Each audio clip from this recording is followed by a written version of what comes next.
asalaamaaleykum BD Actu est de retour comme chaque semaine di wax nag ci actualité bi nga xamante ni moom moo fi am ci semaine bi man nag li ma si gën a ñor moom mooy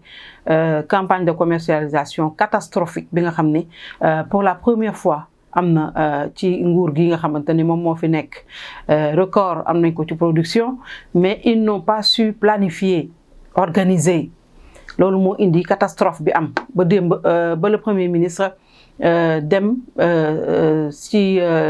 luuma yi dem à la rencontre des producteurs di leen defal dem na nag wax na fa loo xamante ni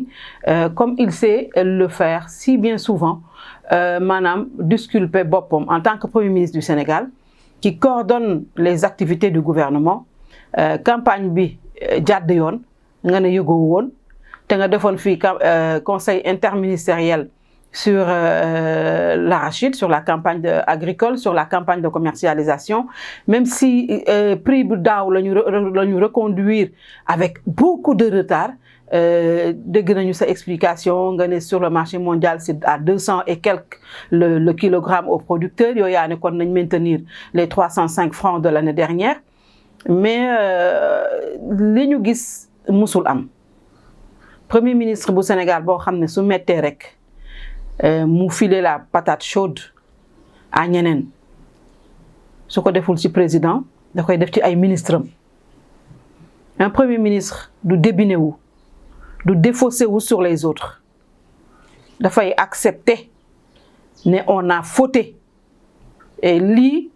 dinañ ko régler c'est pas parce que dégg na les producteurs coow ne yéen waxu leen ñu woon lii. Donc, il était quasiment en campagne, Ousmane Sonko était quasiment en campagne électorale déguisée. Maanaam maa ngi ñëw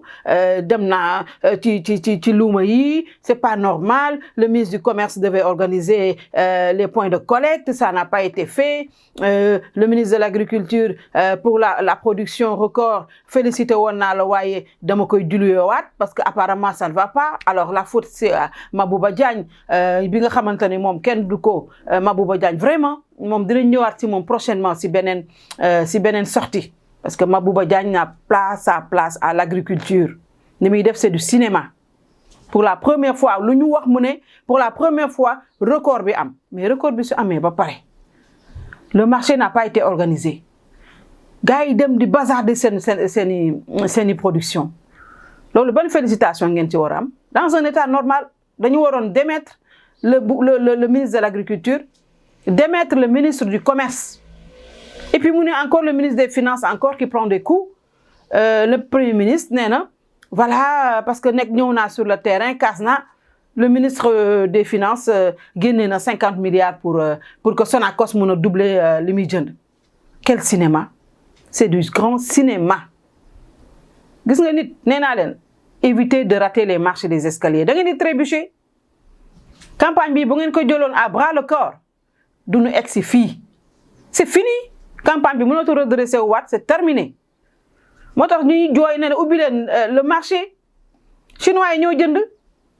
parce que au moins dinañ am prix bu raisonnable mais buñ ko ubbee ba léegi buñ ko tëjee ba léegi ñu ngi ci luuma yi di jaay à 200 francs lii dañ ko war a xoolaat du lu ñuy campagner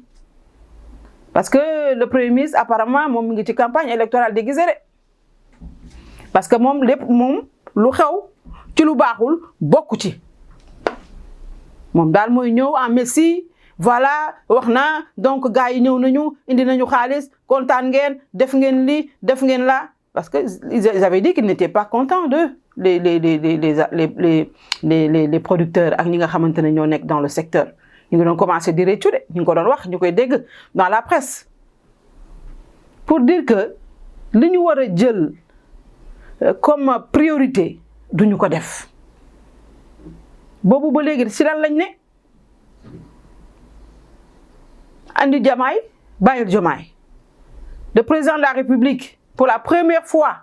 dans l'histoire de la République def son adresse à la nation solennelle le 31 décembre son premier ministre aussi s'organise pour être sur le terrain à Passy pour prendre le contre-pied du président de la République. Et ce n'est pas la première fois. Xam ngeen lan la? On peut tromper son peuple, mais pas tout le temps ou toujours. Seen yëfu fooykaay yi ngeen di def ngeen war a arrêter fii benn xale nekk fi. Benn xale bu ngeen di fontoo nekkul fii. Ku mënul dafay baax. Ku mënul nag duñ ne le premier ministre de dañuy wax le président de la République Bassirou Diomaye Faye mi nga xam ne moom la ñu dénk réew mi mu ne patt ci biir palais ba moom lu xew lu yëgalu ko sax yaramam. Cette campagne de commercialisation catastrophique là c'était bien avant son discours mentionné wu ko fenn dalalul xelu paysans yi fenn